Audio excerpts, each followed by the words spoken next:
Hello and welcome to the Spike podcast, the first episode of the new year. I'm Fraser Myers, Deputy Editor of Spike. Delighted to be joined as ever, this time down the line. We're both actually down the line in hotel rooms, getting up to a project that we can reveal later on. Let's keep it a secret for now, but Tom Slater, hello. Hello, Fraser, from the room next door. How are you doing? I'm good, thanks. And also joining us down the line, brilliant Spike columnist Joanna Williams. Great to be with you both. Just wish I was in Paris too. So coming up on the show today, we're going to be talking about the horrific terror attack in New Orleans, the historic abuse of girls in the grooming-gang scandal, and finally we'll talk a bit about what's going on in British politics, Labour up, Reform down, that kind of thing. There was an absolutely appalling attack during the New Year's Eve celebrations. A car ran into a crowd in New Orleans, killing 15 people, injuring many more. The suspect, who has been killed by the police, was found to have had an ISIS flag. There are videos revealing his allegiance to ISIS. Tom, this is yet another indication that the Islamist threat hasn't gone anywhere. It might have been a while since America has had an attack like this, but it's a threat that hasn't gone anywhere, certainly in Europe and in the rest of the West. No, absolutely. And it's another brutal, bloody reminder of that. As you say, at the time that we're recording, many of the details have already started to tumble out. It's still early days. But as you say, this is a gentleman, a US citizen from Texas, originally is by the name of Shamsuddin Jabbar, 42 years old, a former army veteran, seemingly a convert to Islam, although reportedly spent most of his life in that faith. And according to some of the details that have started to emerge, he seems to have become increasingly erratic, increasingly fixated. CNN are currently reporting that the FBI that is, are now looking at videos in which he was not only pledging his allegiance to Islamic State, but also threatening to kill his own family members. So someone who was clearly a dangerous individual, had clearly sort of latched on, I guess, to Islamist terrorism, although there is still investigations as to who else might have been involved. The police believe that he wasn't acting alone. And exactly as you say, Fraser, it's a reminder that this threat hasn't gone away. And in fact, over the course of the past 12 months, we've seen a series of attacks, successful and foiled, from various Islamist groups, and many of them either having pledged allegiance or actually been connected to Islamic State, from Moscow attack at the very early end of last year through to a string of more low-level attacks in Germany, as well as the foiled attack in Vienna at the Taylor Swift concert, which everyone seems to have forgotten about because mercifully that was foiled at the last minute. So it's, again, a grim reminder that this threat hasn't gone anywhere. And I think there's a particular significance in America, where you've have the past couple of years essentially of people talking about intifada in the streets and on university campuses, and yet they've seen that really come back home to roost in a very brutal fashion over the past couple of days. Yeah, Joe, I mean, Islamist terrorism seems to be something that people are on some level reluctant to talk about. And as Tom alluded to there, actually, many younger people, many people who think of themselves as slightly radical, might actually make excuses for it. What do you make of that development? Yeah, I think that's absolutely true. And I think that's part of the horror of all of this, is that we almost, dare say, begin to take these things for granted. We almost stop being shocked by it. We begin to see this as just an inevitable part of life, and almost design our cities in such a way as to protect these against these attacks. And as you saw in the German market just before Christmas, the questions end up becoming much more like, why were the defences not in place? What was wrong with the town planning? Why was it not thwarted that way? When really the question we should be asking is, why is it that we've allowed this hatred of Western societies to fester, often from within? What is it about our society that's giving rise to this? And I think most importantly of all, why is it that we've seen these attacks taking place over a decade now, and yet we've never been able to confront this threat of Islamist ideology, to have these proper, honest conversations about it that are needed to actually root out the causes of these attacks. Yeah, and you say over a decade. I mean, it's been a decade since the Charlie Hebdo attack, a decade since the even deadlier Bataclan attack in France. I mean, it does seem to be the things that they attack are often symbols of our own liberties. I mean, it's telling that, these were a group of revelers in New Orleans. We've had similar things there. I mentioned the Bataclan rock concert, the rock venue, the Ariana Grande concert in Manchester. It seems as if it's our freedoms and, just our way of life, really, that is the target for this, Tom. No, absolutely. And you see that reflected in so many of the cases that you've talked about. I mean, thinking of the attacks that France has endured over recent years, not just the Bataclan, but the Nice Bastille Day attack, brutal truck attack. This is a disgust, a hatred with our way of life, with freedom, with people who dare to blaspheme against the strict codes laid down by these Islamist theocrats and lunatics. And it's something which, time and again, there's a remarkable sort of lack of, I guess it's not necessarily empathy, but any kind of sustained response to this, even though people in America or Europe or wherever will periodically now see people doing very much the same things that they would do on a Friday or a Saturday night, being mown down senselessly or gunned down senselessly. And yet there's never any real reckoning with this. You can't dismiss all of these attacks as a blip at this point, given the past 10 or 15 years that we've had. And yet there is always that tendency to treat it, as Joe was saying, as primarily a kind of a security issue purely, as one of town planning. In the New Orleans case, it's all about, once again, why were the bollards being changed at that particular time, which left this particular street, this famous sort of nightlife neighbourhood, particularly exposed to this, without ever trying to look at the ideology, and one that is very much being, not exclusively, but in many of these cases, being curdled within Western societies themselves, among Western citizens themselves, people who have essentially grown to hate in a murderous fashion the society in which they were brought up. Rather than reckoning with those much more difficult problems, it just becomes about how can we, again, kind of shift around the built environment to try and make sure that if these attacks do happen, they'll just be more limited in their death toll next time. I think it's kind of two sides of the same coin, isn't it? Where on the one hand, we can't have that conversation about the threat of Islamist ideology. We're not prepared to have that difficult conversation about why it is that there are some sections of Western society that are so loathing of Western society, they're prepared to launch these attacks. And the exact flip side of that is we're also not prepared to defend the freedoms that these people are attacking: freedom of speech, freedom to gather, freedom to celebrate, the freedom, the liberty to be able to have a good time and have that freedom and celebrate that freedom. We don't seem to be able to defend those rights either. Yeah, they're being chipped away at from within, but in just in a much less violent fashion. I do want to talk, before we move on, briefly about this Cybertruck attack outside the Trump Tower. Now, at the time of recording this, there hadn't been any links established with the New Orleans attack, but it hasn't been ruled out either. Tom, do you want to say anything on this? No, as you say, there's so much that we don't know at this point. I mean, this is the one people have seen the video doing the rounds on social media. This Tesla Cybertruck parks up outside of a Trump Tower in Las Vegas and just essentially blows itself sky high. It seems to have killed the person who was driving the car and seriously injured, it seems like, at least 7 people so far. So this is not nothing. The car seemed to have been packed with various forms of incendiary devices, firework mortars and so on. So this looks very much premeditated.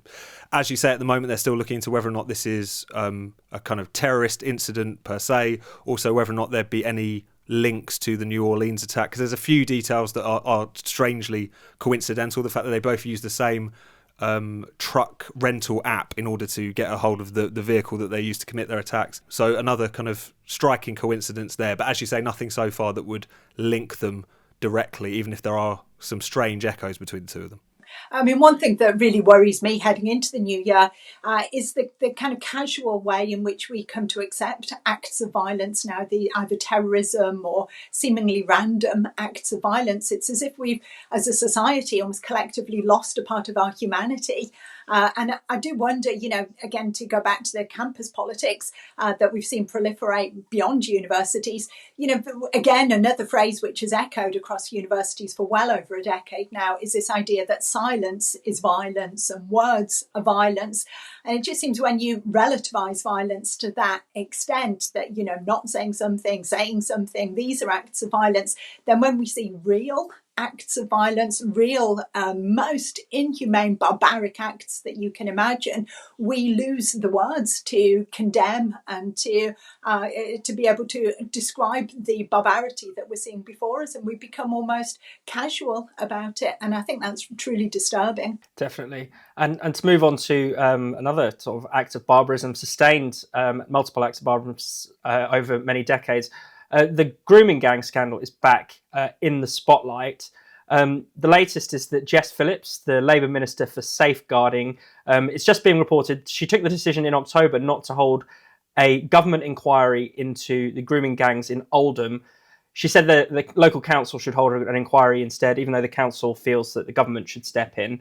But this has now caught the attention of Elon Musk. It's caught the attention of the whole, essentially, the whole of X has been discussing the grooming gangs issue for pretty much the past few days. Tom, I mean, this story, there have been many inquiries. There have been many reports into the various cover-ups, and yet I think the thing that's missing is not the inquiries; it's the action, or the change, or the justice, if that makes sense. No, absolutely. I think the outrage directed at Jess Phillips is not necessarily because people are convinced that a national inquiry is the one thing that we need, or although many people are making that case quite powerfully. It's the fact that it indicates a certain lack of seriousness with which this issue has been taken by the political class in general, but by Labour in particular. It's worth remembering that when this scandal was first kicking off, it was Labour MPs like Anne Cryer and Keithley who were sounding the alarm about this in the early 2000s, and who were dismissed as bigots parroting BNP propaganda, effectively. It was Labour MPs much more recently like Sarah Champion, who was kicked out of Jeremy Corbyn's shadow cabinet for raising this particular issue. And I think the reason that this has exploded so much is it seems to have suggested that the Labour Party isn't that interested in this. You've got a figure like Jess Phillips, who his entire political career really has been about the question of violence against women and girls. She's now the safeguarding minister, as you say. And yet I think it's fair to say that she has, shown remarkably little interest in this industrial scale rape and abuse of young, particularly working class girls across the country.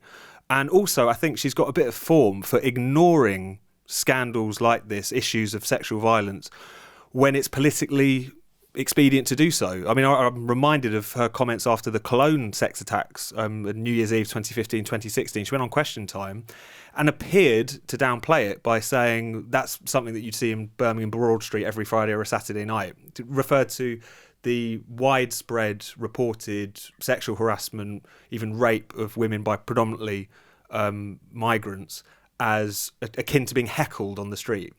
And I think you put all those things together and you get a big scandal. That plus the fact that Elon Musk seems to be having various kind of horrendous injustices in the UK brought to his attention and bring a tremendous spotlight to them as he kind of finds out about them 10 or 15 years after the fact. So it's all of those things mixed together, I suppose. Kind of quite aside from the question of what form an inquiry should take, I think it just indicates for many people that the political class in general, but the Labour Party in particular, have never wanted to look at this issue for longer than 5 minutes. And Joe, it seems to me the reason the political class are so uninterested in this, or perhaps even why it was covered up for so often and in so many towns, is that it's both the wrong kind of victim and the wrong kind of perpetrator. Almost, it doesn't fit the narrative that they like to promote. Yeah, I think that's absolutely right. And I think this very much connects with the story we've just been talking about in relation to terrorism. It's as if there's two parts to this. I think there's a real fear of being labelled as racist, of not wanting to label who the perpetrators were here, which is mainly Pakistani men, mainly Pakistani Muslim men, Pakistani heritage men. They don't want to go there. They don't want to label that group. They want to stay away from any fear of being called racist. But the flip side to that is a fear of the general public. It's an assumption that if we hear that these crimes were perpetrated by Pakistani heritage men, that the general public will somehow flip out and go and, riot. And, I think the irony is, though, the more these things do get covered up, actually the more angry people do become about it. And, if we had been able to have a conversation about this, if there had been some form of inquiry, again, this is something which is going back over 2 decades at least. If this had been discussed 2 decades ago, rather than people being shut up at that point, people, I'm sure, would still be angry, but it would be out there. It would be something that could be discussed. But just on the inquiry, I actually think it's really, really important that that does happen, because I think the reason why people are shying away from it is that whilst this stays a local issue, a matter for Oldham Council or Keighley or Rochdale or Middlesbrough or any of the other towns, Oxford, where this has happened, it can be put in a little package as a small local matter. And I think what's happening now is people are really trying to say, well, let's join the dots up here. Let's look at the extent to which this was actually a national problem. This was happening across the country. This was not a little local matter, but this was something which was actually far more widespread than that. I actually really think J.K. Rowling is right yet again on this as well, that the word grooming is a bit misleading. These were, many of them were children under the age of 16. And when you look at some of the new reports that are coming out about what was actually happening to these girls who were below the age of being able to legally consent to sexual intercourse, this was rape. And it needs to be called that. These were rape gangs, and this was happening systematically across the country. And I think that was, shocking, terrible that this has happened. But the fact that it's been covered up, the fact that we've had stories about fathers trying to remove their daughters, young daughters, 11, 12 years old, from such situations, and finding that they were being arrested for racial abuse. I mean, that's just horrendous. And in some cases, girls being arrested for being drunk and disorderly after being victimised by this. And I think the fact that they're working class girls as well has played into this, because the police often seem to view them, in some cases, as nothing as prostitutes almost, even though they are children. No, absolutely. And in many cases, this isn't necessarily even just working class girls we're talking about very poor girls, many of them going through the care system, which again kind of doubles the sense of injustice here, that these were people who were very much in touch with the authorities, and yet nothing was done. If anything, they were often arrested, as you say, treated as, I think in the Telford report reference, the authorities treating them as common prostitutes when these are girls of 13, 14 years old. It's absolutely shocking.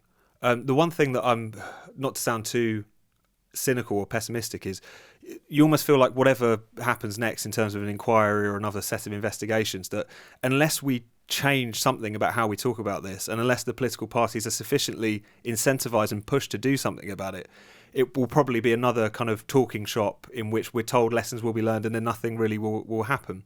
Of course, this has been covered up for a very long time. Some of the reports point back to cases stretching right back into the 1980s. In Telford, they suggested, horrifyingly, the abuse had become generational. You had a mother and a daughter being subjected to the same horrendous rape and sexual violence. So it has been covered up for a very long time. But I am struck by the fact that people in public life have been talking up about this for more than 20 years now. If you go back to Anne Cryer in the early 2000s, Andrew Norfolk began writing about this in the Times around 2011. We have had this series of reports, some of them specific to a locality, some of them more broad and general, and yet it never seems to have any consequence. The mainstream media does talk about it for a day and then moves on. Politicians will talk about it for 24 hours and then move on. It never has any political consequence for all of the reasons that we've talked about, the sensitivities therein, and also because of the fact that it would allocate a hell of a lot of blame to many, in many cases predominantly Labour-run councils, and raise questions about their own complicity in all of this. So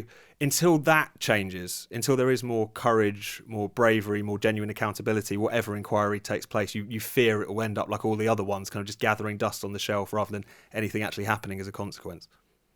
But I do think on that, it's really important to give a kind of hat tip, if you like, to GB News, and particularly Charlie Peters from GB News, also spiked columnist in the past. Former spiked interns, I always like to point out. Spiked interns. People do great things from Spike. But, I think it's a lot of it, at the moment, the reason why this conversation is coming to the public's attention, and it has broken through, not just on X, but in the mainstream media now as well. It's been on the Radio 4, leading the Radio 4 news bulletins twice today already, is because of the determination. But I think just on what Tom was saying, a number of people we know in high profile positions in Britain would sooner see GB News shut down altogether. The amount of censorship and the amount of kind of condemnation of people for even raising these issues, and the slur that if you raise this issue, you're automatically racist, or there's some kind of conspiracy theory there, and that's why you want to do it. That's part of the problem that we've been up against. And, I think it's really, good that this is at least now getting a proper, thorough public airing. So it seems, at least for the time being. So let's talk about British politics. It seems as if there's a bit of a spat brewing between Reform and the Conservatives, partly to do with, on 1 minute, Kemi Badenoch is angry about Reform claiming the membership is lower, Tory membership is lower than Reform's. The next, she's complaining that Nigel Farage is getting too much airtime on television. Tom, I mean, the two parties are, bumping up together in the polls. I mean, there is the potential for something quite significant here, but it hasn't quite got to that point yet where Reform are overtaking them. No, absolutely. I mean, there have been some polls, some kind of outlier polls recently that would suggest that really is the direction of travel, but it is early days. If you look at the kind of numbers that we're looking at currently, you do have a kind of fascinating, almost like three-way split between Labour, the Tories and Reform in many of the polls that are coming out. And it really points to a really interesting question, which is what's going to happen to essentially the kind of anti-Labour vote, the right of British politics broadly defined. Because at the moment they are very much essentially vying for that particular crown. I think it wasn't a great Christmas and New Year for the Conservatives. A lot of kind of unforced errors, I think it's fair to say, over that spat over the Reform membership numbers. Totally unnecessary fight to pick, which completely blew up in their faces. Yet at the same time, they still remain the kind of much larger party. So how this pans out will be really interesting. And it does seem like the kind of conventional wisdom is that the longer that vote remains split, the more, regardless of what's going to happen with Labour and their unpopularity, the more that will allow Labour a bit of a kind of stay of execution going into another election. But all very much to play for. And the one thing that is definitely abundantly clear at the moment is just how unpopular this Labour government has become incredibly quickly. It's not a truism to say that there is usually a honeymoon period when governments come in, and it was non-existent. It was about 30 seconds long this time around. And as some of the kind of big mega MRP polls, as they're called in the jargon, that have come out in recent days from More in Common, if the general election was held today, they reckon they'd lose about 200 of their seats. So there's everything to play for, definitely. Labour are incredibly unpopular, but you've got an opposition, shall we say, which still remains very bitterly split right now. Yeah, it seems as if, Joe, Labour can do no right. It's just about every area they, every new policy they announce is met with derision and, quite rightly, a lot of pushback. The budget was a complete disaster and there's still protests over it from farmers. Think about, you've written this week about Bridget Phillipson's disastrous education policies. I mean, it does feel like everything, what could go wrong has gone wrong. Yeah, absolutely. And this is not accidental, and things that are going accidentally wrong for the Labour Party. This is not a question of circumstances or, misfortune or them making, accidental errors, as you might describe Kemi Badenoch having made. This is what they really think. Bridget Phillipson was planning, it emerged this week, to cut back on the free speech bill for universities. Even before she got into office, this plan for curricular reform, which will basically take English literature and English history off the school curriculum in favour of diversity, which is a complete act of educational vandalism. This is not a kind of unforced error. This is what Bridget Phillipson really thinks. They have no sense of what it means to bring about economic growth, no sense of what it means to have a good education system. It's truly terrible. But, you know, on Kemi Badenoch, I have to say I was a fan of hers. I was pleased when she took over the leadership of the Conservative Party. I thought this might mean a positive change for British politics. So it's been really quite embarrassing to have to watch her come out and make these statements about reforms, membership figures, and Nigel Farage getting too much airtime. And it just seems like it's a panicked response to reforms rising popularity. And, you know, I think this is a bit of panic setting in amongst both Labour and Conservative. It's not without reason, because all the political momentum does seem to be with reform and with Nigel Farage as we're heading into the new year. And I think the problem for Kemi Badenoch is the Tory party were in power for the past 14 years. So when people are looking even at things like the rape gangs that we've just been talking about, all the time it comes back to the obvious question, well, you had 14 years when you were in power, you know, why on earth didn't you do something about those things then? Why wasn't the free speech bill properly passed and already in law so that Labour couldn't wipe these things away so easily?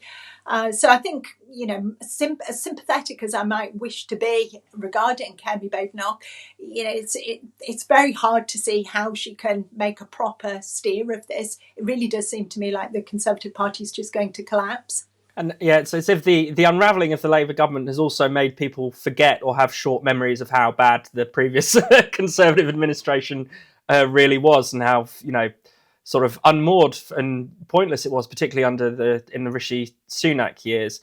But Tom, I mean, you know, reform are coming for Labour as much as they are for the Tories, surely, especially in a lot of kind of red wall seats, and you could even see some sort of tactical changes, you know, in how reform is selling its policies. I mean, you think about like Richard Tice coming out in favour of nationalising Thames Water. That's not something you expect to hear from a kind of someone who normally poses as an arch Thatcherite.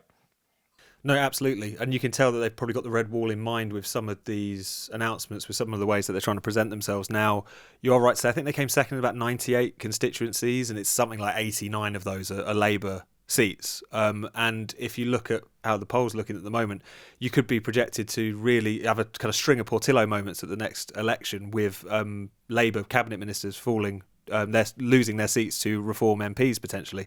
It is very early days, it's fair to say. Various kind of Farage-led parties previously have got to a certain point and then sort of receded. But the fact that he's kind of more in it for the long haul could be quite significant this time around. And also the fact that the Conservatives, certainly over the past couple of weeks, have handed him sort of one own goal after another. It is early days. I mean, Kemi Badenoch's only really been in post since November, even though it feels like a hell of a lot longer given how quickly things move these days. But as I say, I will just come back to that kind of one certainty in all of this, which is that the old order is over, really. I mean, the fact that we had this Labour majority of such a tremendous size last time around, we all know was kind of a fluke. I mean, it was a combination of our electoral system, which is very unrepresentative, and the fact that the Tory party collapsed. You know, they won 34% of the vote. Turnout was 60%. It was an incredibly thin mandate that they received from the country. And we're kind of back into the position where we were almost before Boris Johnson took over the Conservatives, and then the Brexit party stood down in all those constituencies, where people are just up for grabs in a way that they weren't previously. The old loyalties are dying, even if the new ones are yet to properly kind of be formed, if you like. So whatever else is happening, we're not going back, and that's filled with a lot of potential for, you know, breaking up these kind of old party elites and something new and interesting happening, either within those parties themselves or increasingly looks like from outside of them. But I do think that Labour are acting very defensively in the face of the threat from reform. And I think you can see this in three different things. I mean, there's been very disturbing talk about cancelling some of the local elections, which is supposed to be coming up this year. There's a huge number of new quangos that have been put in place since Labour came into office. And you look at the appointments to the House of Lords. I mean, Labour seems very determined to stuff that second chamber full of its own preferred people.